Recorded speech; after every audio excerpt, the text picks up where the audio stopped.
Hello, this is Psychic 101, Class 2. I'm Reverend Don Lewis. Welcome. And we will be continuing our discussion of psychic abilities.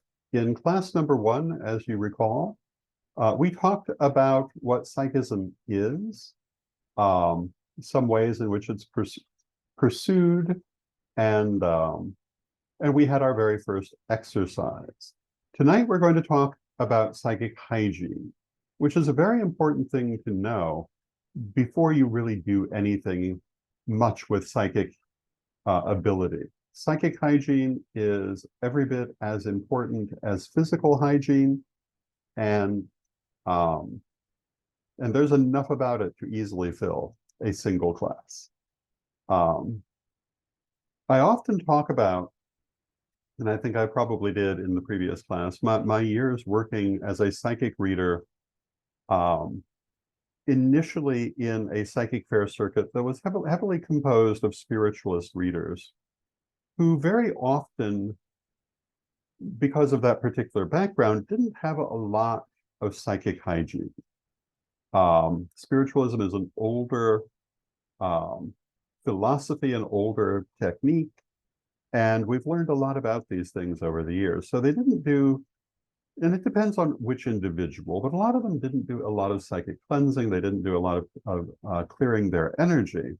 And you could see the effect of this on a daily basis in dealing with them. So the first thing we want to talk about on the subject of psychic hygiene is that energy is everywhere. Psychic energy, spiritual energy, we can call it many different things, but it's everywhere. Um, it is one of the underlying forces of the universe. Everything is composed in part of psychic energy. Everything is connected through psychic energy. And psychic energy, we don't see it. It's like oxygen that way, but it's there. And we can feel it when we become sensitive to it. And some of us can feel it even when we're not sensitive to it, when we're not trained. If you don't already feel psychic energy, you will within a short period of time in these classes. And then you'll have a clear understanding of what we mean by psychic hygiene. Whereas if you don't have a background right now and you're not really accustomed to feeling the energy, let me describe it to you. So psychic energy is everywhere. It's part of everything. Whenever you walk into a room, whenever you walk into any area, indoors, outdoors, there's psychic energy there. And that psychic energy is going to be influenced by who else is or has been there.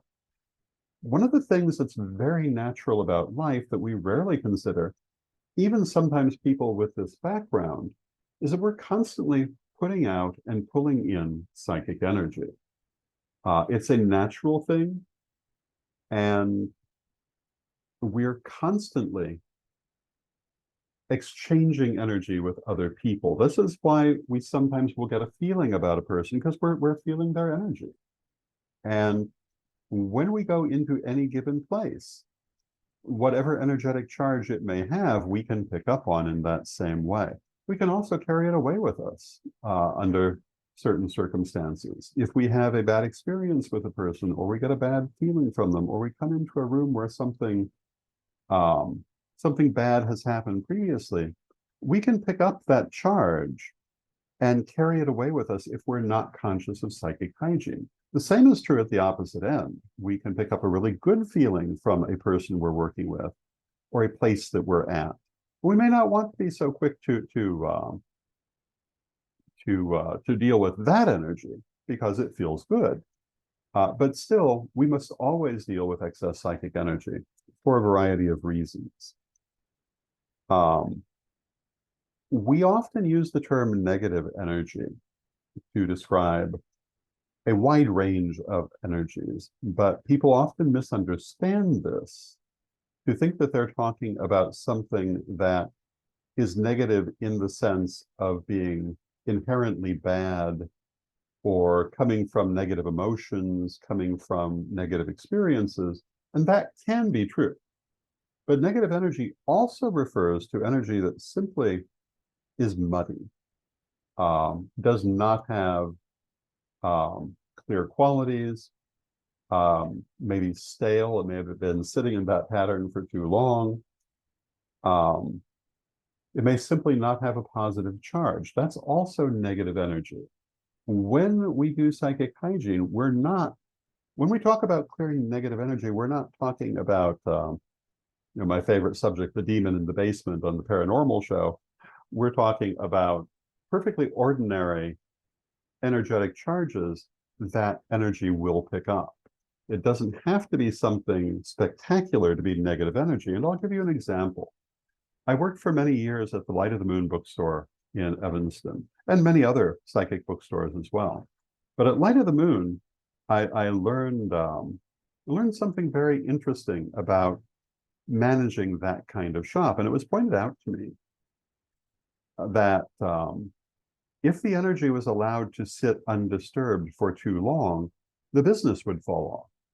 That it was necessary to move things around, to do psychic cleansing, psychic hygiene periodically, just to keep things moving. And if you didn't keep it moving, it would become negative energy.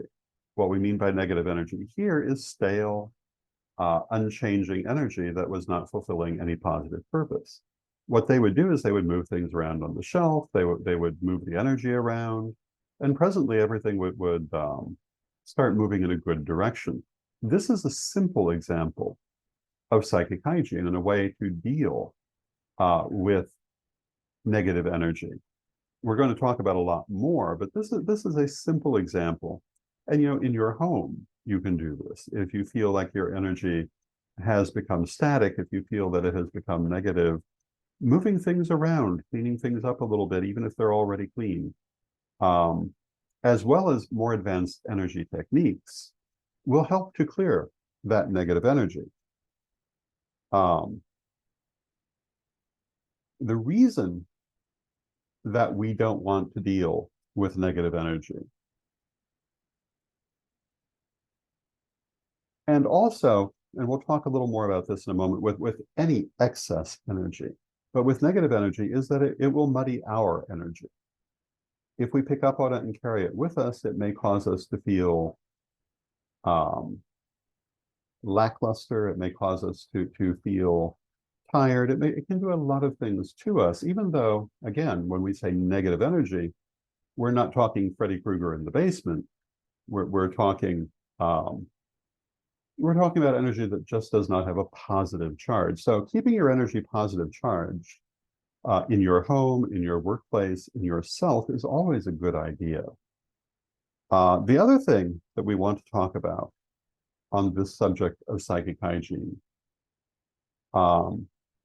is excess and ungrounded energy. It's not only what we might call negative energy that we have to be careful of when doing this work. Even very positive energy can be overwhelming under the right circumstances, and it also needs to be subject to psychic hygiene.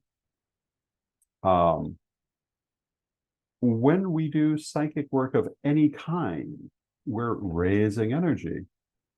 And when we're done, we want to clear that excess energy out. We want to keep what's good for us. We want to keep what's useful for us, but we don't want to keep the excess, because it becomes ungrounded energy. And ungrounded energy has a lot of effects to it. And if you have been doing this sort of work without training, for example, without having yet learned about psychic hygiene, you may already recognize some of these effects. But some of the things that ungrounded energy will do to you, and some of them may even seem contradictory, but any of these things can be ungrounded energy. It can leave you feeling hyper. It can leave you feeling tired. It can leave you feeling disconnected. When I talk about those psychics I used to know who didn't do a lot of psychic hygiene, disconnection was the thing I mostly found with them. It can leave you feeling giddy sometimes. It can leave you unable to sleep or sleeping far too much. And these are all examples of things ungrounded energy can do. It can leave you feeling like you're walking 3 feet above the ground. And it can also leave you feeling really good, but also causing these same effects. So we don't do psychic hygiene because it feels bad necessarily, because when you've done a psychic working, a ritual, any number of psychic things, it can leave you with some really good feeling energy, but you don't want to leave it running around ungrounded indefinitely. You could leave it for a little while, but I once knew a lady who was having this problem. She did not like the idea of cleansing her energy because the kind of things she worked with felt good, but they also left her feeling disconnected, feeling these various different physical effects. And she had to learn to go ahead and ground the excess energy, keeping what's good. When we ground energy, which is going to be probably the largest thing we'll talk about today, we're not getting rid of what we need. We're getting rid of what we don't need. And that's why we say excess energy. It may be, depending on where you're at in life, that you need a lot of the energy that you've raised. It may be that you don't. But usually, when you've done psychic work, you've raised more than you need at that moment, and you need to let it back out. And this is why. This is part of what causes the particular charge of certain energies. If there is, for example, and you've all heard of things like the Amityville Horror, which we all know was written with a little excess wine, but that doesn't mean that there was nothing involved in the situation. One of the things that could easily have been involved was excess energy that was never being grounded because the people were not practicing psychics. They didn't necessarily know to do that. But if you're in a home or any space where there's a lot of strong emotion, it will leave an emotional imprint on that space. And for the most part, you want to clear that out, whether it's good emotion or bad emotion. That doesn't matter. Because even the good emotion can cause those physical effects we were talking about. It can leave you, leave you again. It can leave you very tired. It can leave you unable to sleep. It can leave you very disconnected. It can leave you very hyper focused. It can leave you in all sorts of different ways, which aren't really how you want to be. You want to be at a normal, balanced self. When we do psychic work, raising energy is very important. We want to bring that energy up. We want to raise its charge. But cleansing it afterwards is also very important. And in fact, I recommend people cleanse their energy both before and after any psychic working. Now, how do we do that? There are a bunch of ways to do that, and we'll probably talk about a few of them. But the one that I like relies heavily on visualization. And what you want to do, you want to find a nice, comfortable position and let all of that excess energy pour out of you like water, pouring down, starting from the top of your head, moving through your body, pouring down to your arms and your legs and out to your hands and your feet, returning to the universe to be reused in other ways. You can imagine this as water moving through you, as light moving through you. But you want to have it move entirely through you and carry out any excess energy. I have found that for me the easiest way to ground my energy, and I recommend it to people. But other people have used many other forms as well. You can use pretty much any elemental association through visualization for cleansing. Some people like to imagine themselves walking into a lake covered with psychic muck and walking back out completely clean. That's one way to do a psychic grounding. Another thing you can do is you can imagine yourself being cleansed by the wind or by fire. These are perfectly good ways to do it, but you can also do it in other more physical ways. One of the physical ways for grounding energy is salt. And if you put, for example, the tips of your fingers into salt, that can help to ground your energy. Another is having a meal that can help to ground your energy. There are stones that will help to ground your energy. Hematite is one that's particularly effective for grounding energy. And if you've ever seen hematite, it is a beautiful black stone that is reflective like a mirror. But they're very good for grounding energy. So these are some of the different things you can do. Some people like to actually crouch down, put their hands flat on the earth, and release their energy directly into the earth that way. At my age, I cannot do that. I'd never get back up. But it is certainly a perfectly good way to do it. Another thing that can be done is you can send a tendril down into the earth. You can imagine a tendril of light coming down from your body, going down through your legs, through your feet into the earth, and dismiss the excess energy that way. There are a lot of ways, and they're all good for someone. And for me, the one that I started with is the one that works best for normal circumstances, but it's certainly not the only one. It might not be the one that works best for you.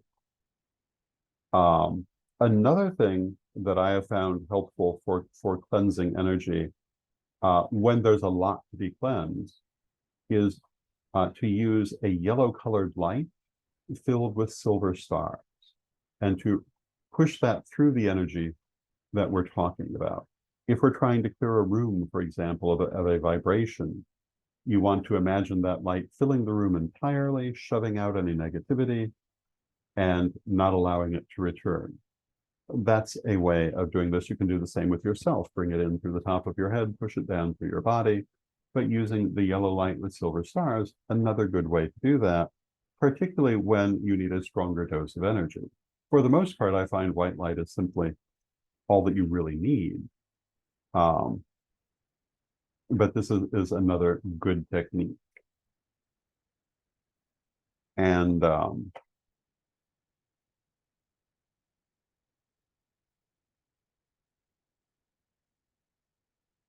so these are some of the things that come up under psychic hygiene. And this is a lot of what you want to do for yourself.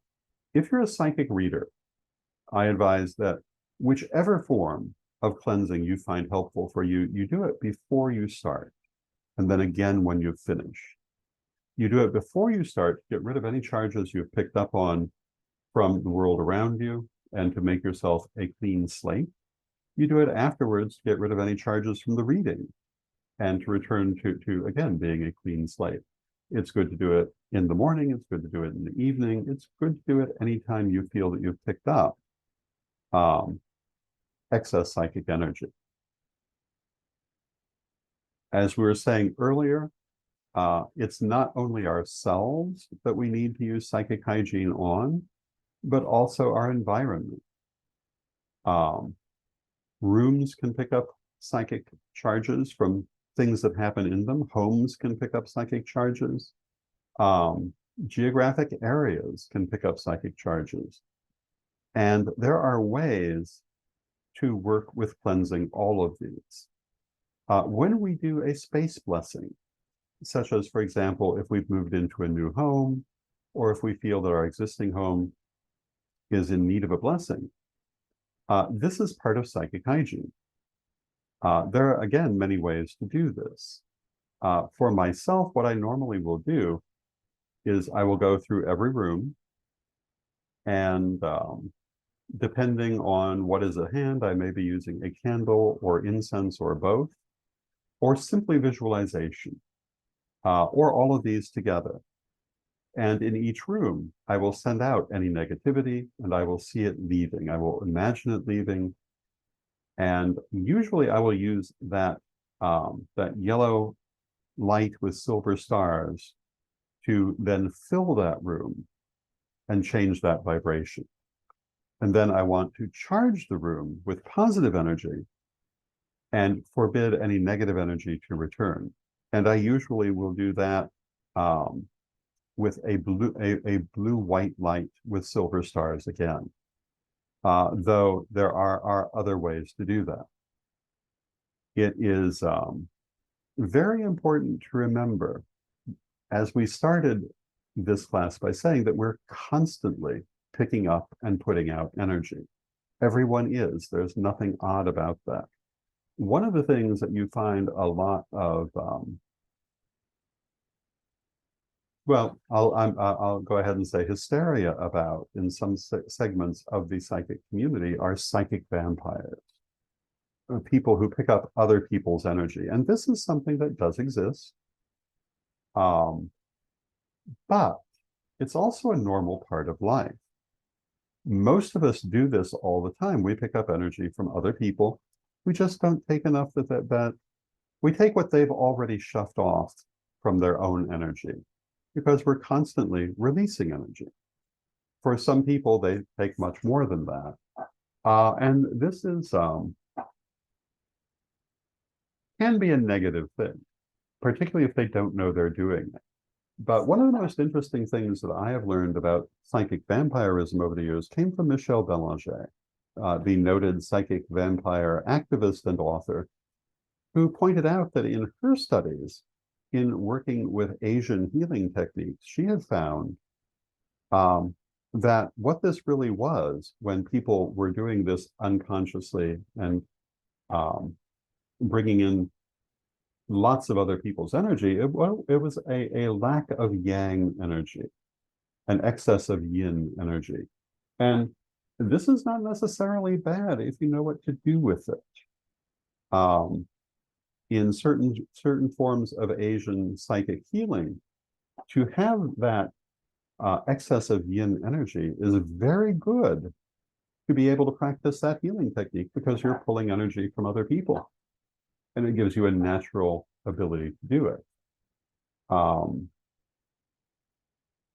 And so although psychic vampirism is a thing, and this is not all we're going to say about it, it also isn't necessarily what people think it is. And the reality is we're all constantly taking in and putting out energy. It's only if you do too much of pulling other people's energy that it becomes a thing. When you're dealing with someone that you think might be a psychic vampire, what do you do? How would you deal with that? And there are a couple of answers to this. One of them is that you strengthen your shielding around yourself. We haven't really talked about that in these classes yet, but we're certainly going to. Another is you look for where they might be attaching to you. You look for cords. And these cords you would imagine as cords of white light coming from them to you. And what you want to do is you just want to cut that cord and then seal it over on your side and don't let it reconnect. And they'll no longer have a connection to take energy from, whether they're doing it consciously or unconsciously. If you find yourself in another situation where it might not be an individual who's taking your energy, but the circumstances may be taking your energy, these are also the same things you might want to do. And I suppose we should take a moment to talk about shielding, how to shield, because this is a very important part of psychic hygiene, and how often you should shield. I would recommend shielding at least once a day, particularly if you're doing lots of psychic work, but even if you're not. And there are, again, many ways to do it. I'm going to teach you what works well for me. And what you would want to do is you would want to find a nice, comfortable position. And you would want to, what I would do is I would see a ball of light above my head, which represents the light of spirit, the light of the universe. And I would then pull that energy down through my crown chakra and fill myself with that energy. Allow it to fill my aura, which is the envelope of energy around us, and allow it to fill the aura going out probably about 6 feet across. And the way that one envisions the aura is like being inside an egg. And usually they're about 6 feet across, give or take a little bit, depending on the person. They can be much larger, particularly if you're working with them. And there are a lot of things that you can do by manipulating the size of that aura. You can make yourself very inconspicuous by pulling it in, for example, or very conspicuous by pushing it out. And these are things we'll talk about in other lessons, but there's something to be aware of. And, if you meet someone who has a strong presence, even though they're not saying or doing anything, it may be their aura that you're feeling. And that aura, again, is all around us, and it is the energy that's also inside us. When we talk about energy, this is its form. When you do shielding, you want to fill that aura with that white light from the universe, push out anything negative, and basically seal it against anything negative coming in. You want to release anything negative in much the same way as we were talking about with personal grounding, and then fill yourself with that white light, send out anything negative, and then seal it so that nothing negative can return, and then again release any excess energy when you're finished, so that you're holding on to what you need, not necessarily everything you raised. And that's a simple form of shielding, probably the simplest form of shielding, and you can do it anytime that you desire to do that. I would say, again, every day is a good idea, but more often if you find you need that. There are other ways of shielding also that, in my mind, are more for specific situations, but I'm going to take a moment to talk about them. One of them is when you fill your aura with that energy, you may want to look and make sure your aura is undamaged. Sometimes when we have a lot of interactions with energy, particularly traumatic types of energy that cause negative reactions from us, or simply negative energy, it can leave us with a lot of holes in our aura. What we do to fix that is what we just described, except as we're doing it, we look for those holes in the aura, and then we seal them with the white light we're bringing in. And I have found that there are times your aura can actually be quite ragged because too much is going out, too much is coming in.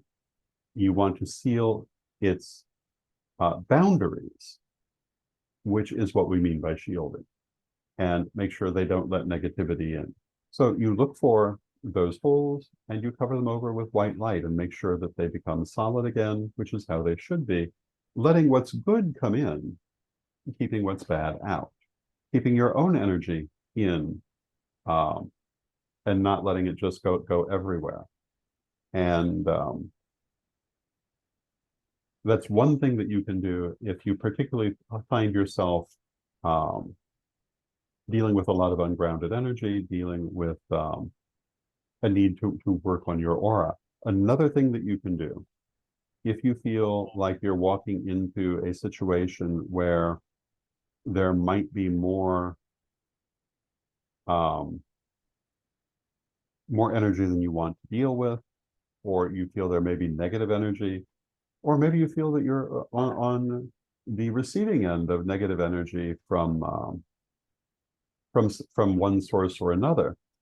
A lot of people will cover their aura with the image of mirrors so that it reflects back anything that is not wanted by the individual, particularly negative energy.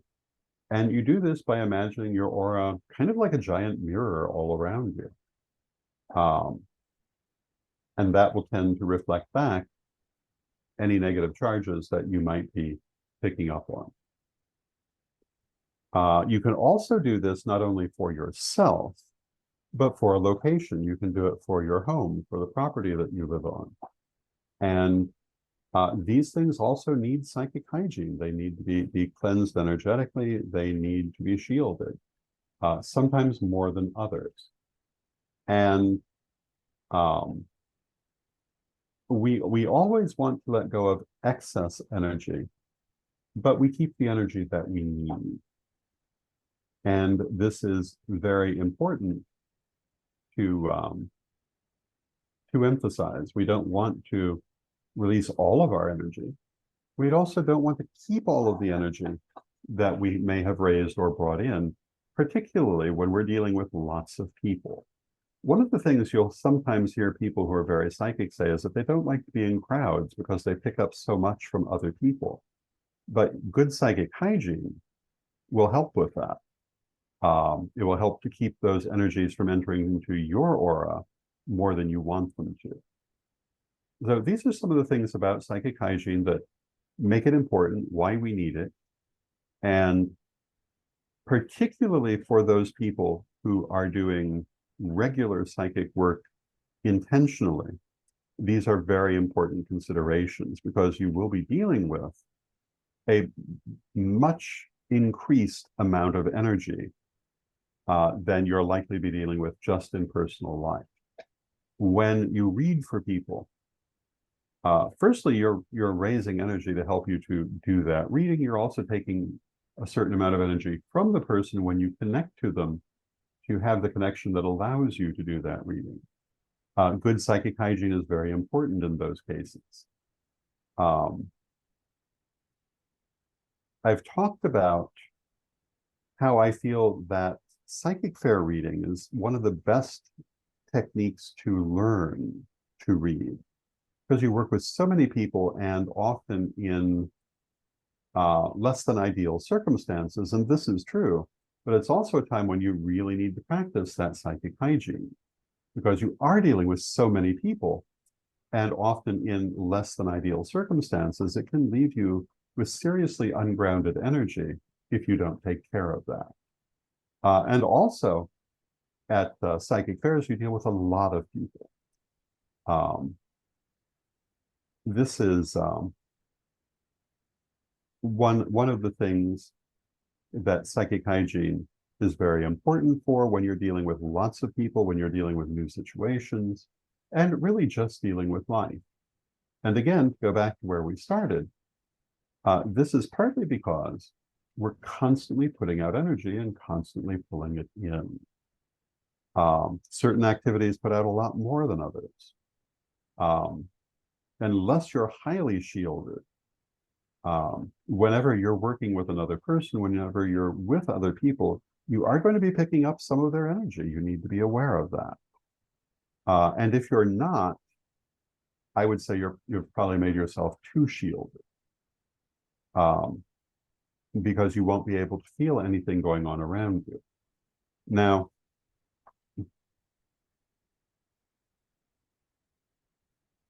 one of the things that is very important that I do not recall now if I mentioned it in the last class or not, so I'm going to mention it now. People often ask me if I randomly receive psychic information, if I walk into a room and see spirits, if I walk down the street and see spirits, and I do not, as a general rule. Now, I'm not going to say there's never an exception to that, but it's an unusual situation. The reason that I don't have that is psychic shielding, psychic hygiene. When I want it, I turn it on. When I don't, I don't. And the result of that is I don't get that kind of unwanted happening for the most part.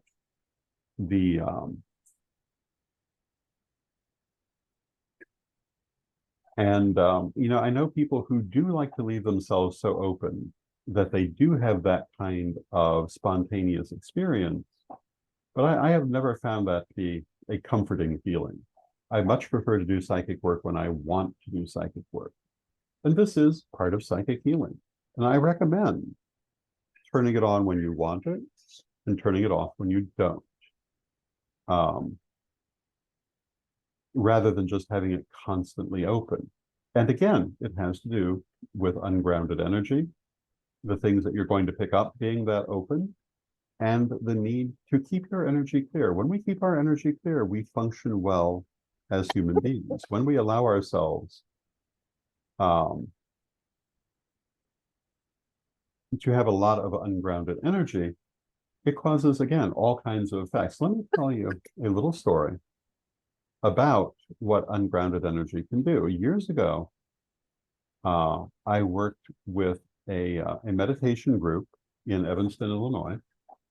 And once a week, we would meet and we would have very long channeling sessions, up to like 4 hours. To prepare for this, we would create energetic batteries in the room.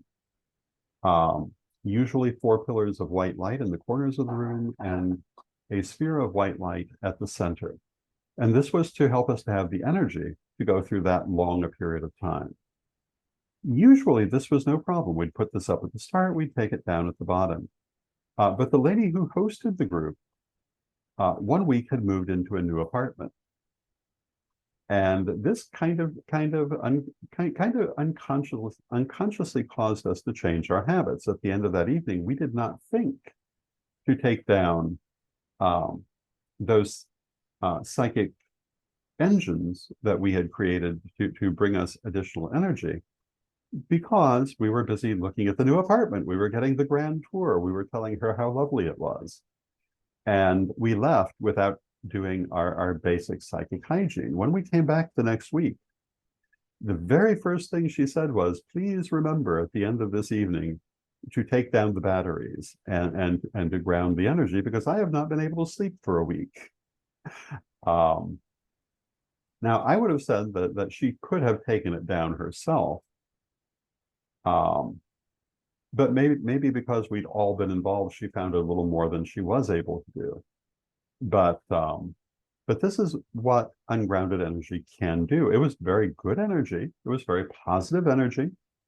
It probably initially felt very positive, but it did cause that physical effect for her. It may have caused others that were not as obvious. So you always want to use good psychic hygiene. And this is one of the reasons why. When you hear people talk about, we talked about doing house blessings, when you hear people talk about doing healing for places where traumatic events have happened, such as famous battlefields, etc., what they're really doing is psychic hygiene.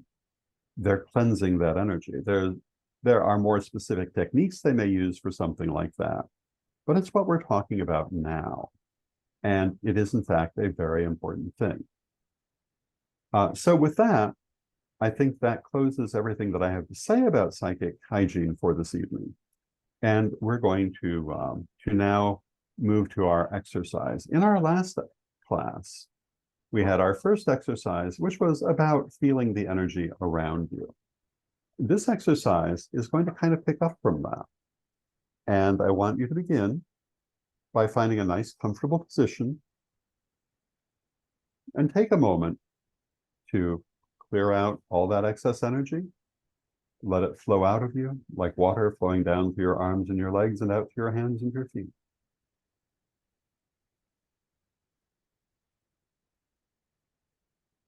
Now, become aware of your heart chakra at the center of your chest. Imagine it as a ball of white light. Feel that white light within you. It is the light of spirit within you. It is filled with strength and peace and joy.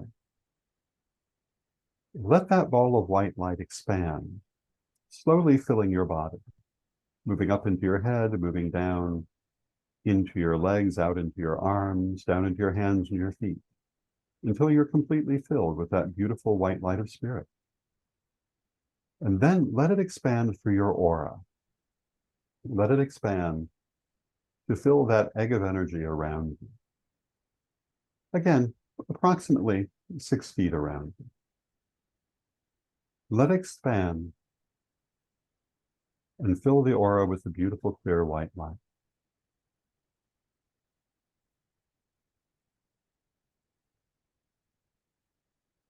And now, filled with this white light, become aware of everything that's around you. Become aware of your environment. Feel what it has to tell you. Feel the room that you're in, assuming you're in a room. How does the energy in the room feel? Does it feel positive or negative? Feel the stories that it has to tell. If any part of it feels negative, take a moment to focus on that. Why does it feel negative? Is it simply not carrying a positive charge? Or has something traumatic happened that's made an imprint? If anything feels positive, do the same. See what's there. Feel that energy and feel the quality of its charge. Is it positive or negative? Now,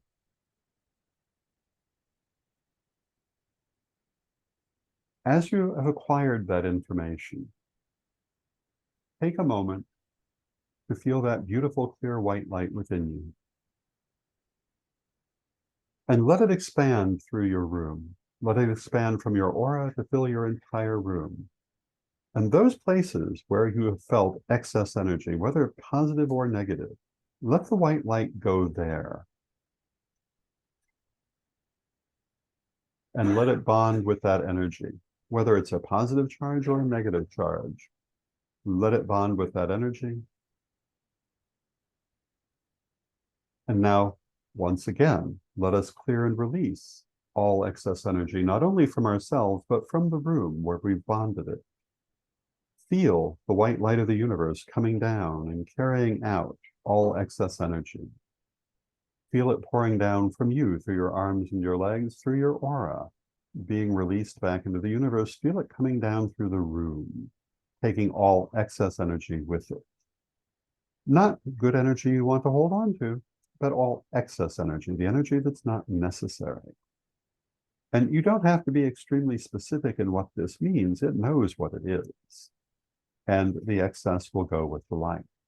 Feel it all pouring down through the floor, going out to the universe to be reused in other and different ways. Now take a moment to feel that energy again, the energy in your room around you, and see how different it may or may not feel. That will depend, of course, on what kind of energy was there. It may be your room was already beautifully psychically hygiene, for want of a better way to put it, or it may be that there's a major change you've made. Take a moment to feel that difference.